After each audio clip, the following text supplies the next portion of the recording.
Mambo friends, my name is Anna. Welcome to my channel. Today I have a very exciting recipe to share with you, a recipe that I absolutely love. Pretty much I wouldn't share a recipe here with you if I didn't love it. Today I'm going to show you how to make shakshuka. Yeah, I think that's how you pronounce it. Shakshuka, something like that. Hopefully I'm pronouncing it right. Leave me a comment down below if you think I'm butchering the whole thing or if I did a good job of pronouncing it. This dish is very similar. Well, I feel like every country has its own version of it, like with a lot of recipes, you know, each country kind of makes it their own and a little different. If you ever had huevos rancheros, like Mexican huevos rancheros, it's kind of the same principles. Like you poach the egg in a tomato sauce. This one is actually a Middle Eastern dish, but it's just absolutely fantastic. It is so good. It's delicious. It's beautiful. We're going to be making it with a Spanish style chorizo that just gives it the most amazing flavor. This recipe is traditionally vegetarian or vegan friendly if you don't add the chorizo. I've also seen it made with ground beef, but I really like the chorizo with the whole combination. It's just absolutely sensational, and I know you're really going to enjoy it. So I'm gonna stop bubbling now. I'm gonna show you what you're going to need so we can go ahead and get started. Okay, so here I have my extra virgin olive oil, a can of diced tomatoes, a small can of tomato sauce, onion, pepper. You can use orange pepper, you can use a red pepper, garlic. I also have some paprika, not smoked, regular paprika, a bit of cayenne pepper. I have some coriander seeds, cumin seeds. The star of the show, we have some Spanish style ground chorizo. You're also going to need some eggs, of course. You're going to need feta cheese, like crumbled feta cheese, and some cilantro if you wish. So the feta cheese and the cilantro are optional, but highly recommended. And then for the chorizo, you can honestly use any type of chorizo that you have on hand. I really like using either a Spanish style chorizo or a Mexican style chorizo for this recipe because it's really nicely spiced, if that makes any sense. It has some beautiful spices. I mean, you can tell by the color.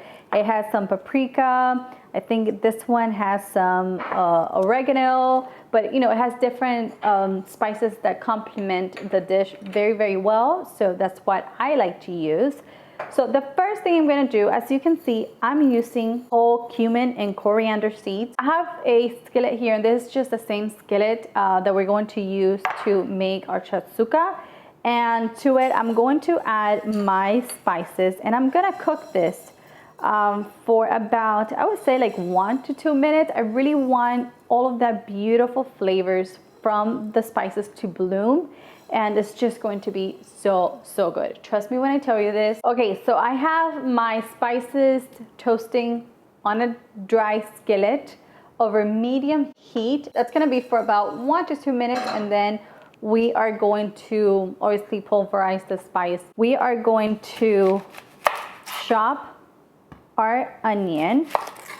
So I'm going to do that. So I'm going to do the same thing to the onion and my pepper, and obviously while keeping an eye on my spices.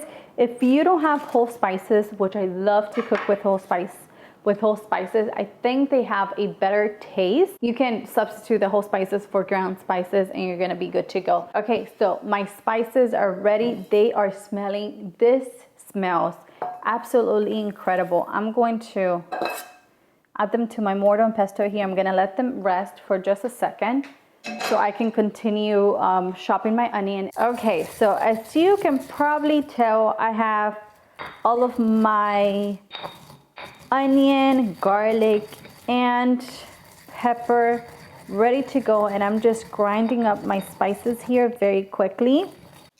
Okay, I don't know if you guys can see that, but that looks pretty good to me. Now that we have all of our prep ready and out of the way, we can go over to the stove so I can show you how to make this delicious dish. I have my skillet here, and to it I'm going to add a little bit, well, that's quite a lot. You only need about, I would say, 1 to 2 tablespoons of olive oil. That looks about right. And to it I'm going to add my ground chorizo. And now you want your chorizo to cook completely before we can move on to our next step. And as you can see, look at that color.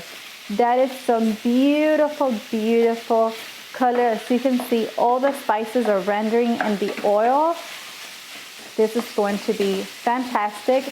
I also suggest that you cook this in the same skillet in which you are going to serve it in, because it's kind of hard to keep it intact if you are planning on transferring it to another skillet. So let me go ahead and cook this, and then I can show you what to do next.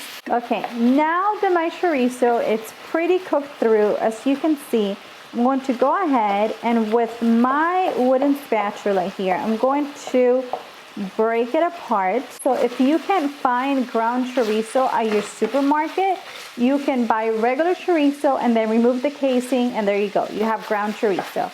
So you can also do that if you can find ground chorizo. Okay, so now that my chorizo has developed some beautiful color and has rendered some of that fat, I'm going to transfer it to a clean plate so I can cook my onions and garlic and peppers in this beautiful, beautiful, fatty goodness. Okay, so to this, I'm going to add the onion. I'm also going to add the peppers and my garlic. And I also want to go ahead and add my beautiful spices so they can, again, bloom in that beautiful oil. You should always add spices to your oil. Make them bloom. So let me mix this around. If you find that your chorizo wasn't as fatty and you need to add a little more oil, don't feel intimidated. Go ahead and add a little more oil as you need. So I'm gonna let my onions and peppers and garlic cook for about 5 minutes. Okay, my peppers, onions, and garlic are looking exactly how I want them. And now I'm going to add my chorizo back into the pot, just like so. And I don't know if I said this, but I'm cooking this over medium heat. And now I'm going to lightly season this with a little bit of salt, just a tiny bit of salt.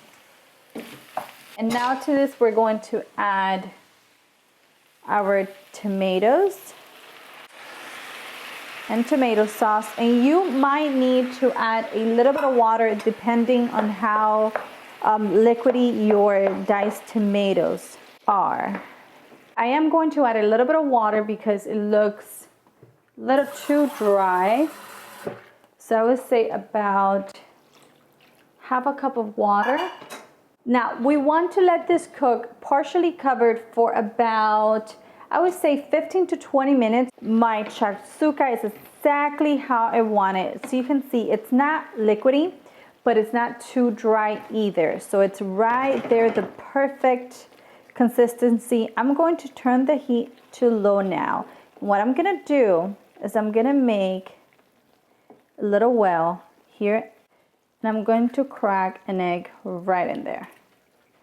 And I think I can pretty much fit about 4 eggs in this one.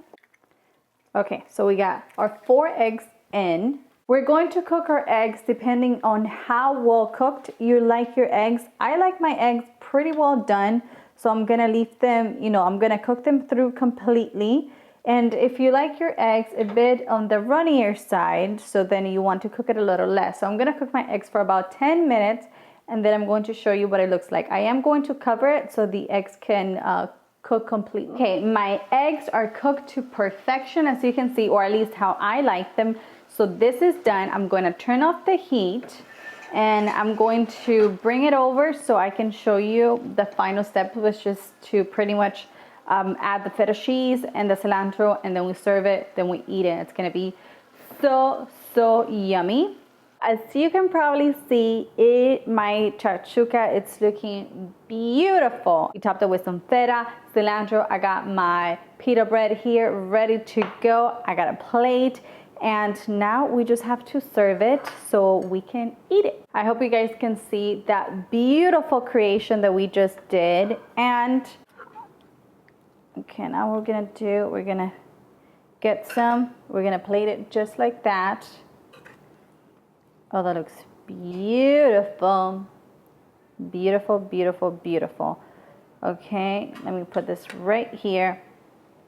Let me move this to the side. I'm gonna get a little bit of pita bread, and what I'm gonna do, I really just like to dip it in there and just grab some with my pita, if only I can, and just eat it like that. So good. We're gonna get a little bit of egg. We got a little bit of pita. We got that beautiful chorizo. That is delicious. The spices in this are just sublime. They're just so, so good. I hope you guys enjoyed the recipe. Don't forget to give me a thumbs up if you did. Subscribe to the channel. Turn on your notification bell. And I'll see you in the next one. Bye-bye.